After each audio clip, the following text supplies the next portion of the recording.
Hello, welcome. This is a story time, just a very short one, but a true one. So everything in this is true, and it's quite strange the way people behave sometimes. So it's called Monkey Business at the Zoo. Are you sitting comfortably? Then I'll begin. The monkeys screeched raucously, and the noise echoed around the high ceiling and dingy walls of the monkey house. There were sudden violent rattles from the metal trellis that held the little creatures captive as they leapt with skill and speed around their cages. Some were grey and shaggy, and some were neat and brown. Some had bright red bottoms, others were of a beautiful blue. But all had something in common: large open eyes that regarded me with such sincerity and naivety that I felt strangely guilty for no particular reason. There is a candid intelligence in the unflinching, unaggressive eyes of these little trim monkeys that makes them at once threatening and yet vulnerable. The stick shoots through the metal network, sharply jabbing at the small inhabitants who leap and bound in panic. "Do it again, Dad! Go on, go on!" shouts a small boy excitedly. His mother looks on, amused, sucking at her chalk ice. Each, mimics Dad, scratching himself under the arms and on the head and jabbing the stick at the monkeys.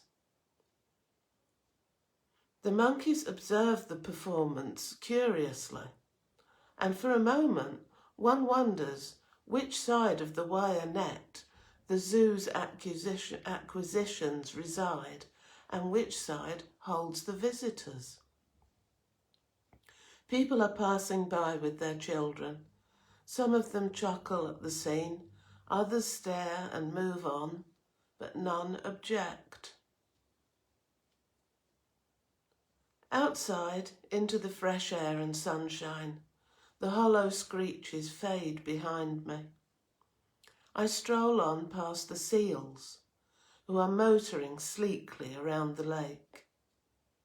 Occasionally they raise their whiskered nostrils above the water, diving again just as the cameras click fruitlessly once more. I arrive at a compound separated from the visitors by a moat of water and an electrified wire. On the lush green lawn sits the enormous dark hulk of a fully matured gorilla. His black face gleams in the sunshine. A screwed-up ice lolly wrapper lands upon his shoulder and drops to the grass. "Come on then, King Kong, show us what you're made of." The family on the other side of the moat giggle as one of them throws an apple core.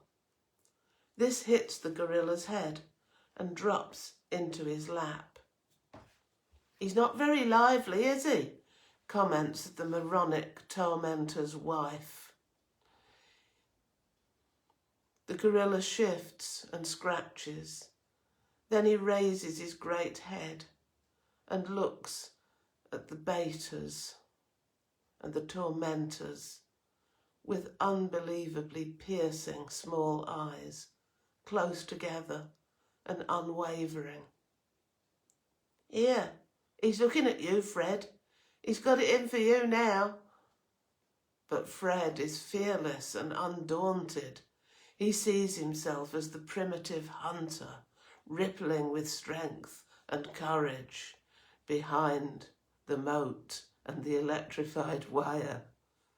He hurls a tomato at the gorilla, for all the world like David slinging his pebble at Goliath. the gorilla continues to watch his intellectual betters. Without taking his eyes from them, he feels deftly for the tomato beside him. He brings it to his mouth and begins to consume the tomato at his leisure. The skill and subtle delicacy of his lips as he efficiently strips away the tomato flesh from the skin contrasts beautifully with his immense size. He discards the skin with a slow, measured movement, without taking his pinpoint eyes from the abusers. He's daft, that griller. They walk away. The long cage I am approaching contains a fine ostrich who is stalking up to the fence and extending its beak through the wire. A young woman, pleasant and ordinary in appearance, is walking past the ostrich. She is pushing a pram in which there is a fair-haired toddler who is jumping up and down and pointing to the cage. Giving a quick glance round to see that the coast is clear, but failing to notice me, she suddenly gives a sharp kick to the cage, aiming at the ostrich, and then continues to walk on as if nothing had happened. The ostrich, with astonished gaze and loud squawk, hops back, struggling to maintain her balance. I round a corner and come upon a lone chimpanzee. This cage is made of iron bars, so that he can extend his arms outside the cage. He is surrounded by 4 small children. A couple of them are grubbing about on the path, collecting small stones, twigs and grass. And the other 2 are using this ammunition to throw at the ape. Their childlike throws do not have much force, and they often have to duck and jump away, as sticks and pebbles come flying out of the cage a good deal more powerfully than the children's efforts. But this is too much. I've had enough. I storm up to the kids. What do you mean by throwing things at this chimpanzee? You should be ashamed of yourselves. They look genuinely upset and indignant. But he started it, they cry.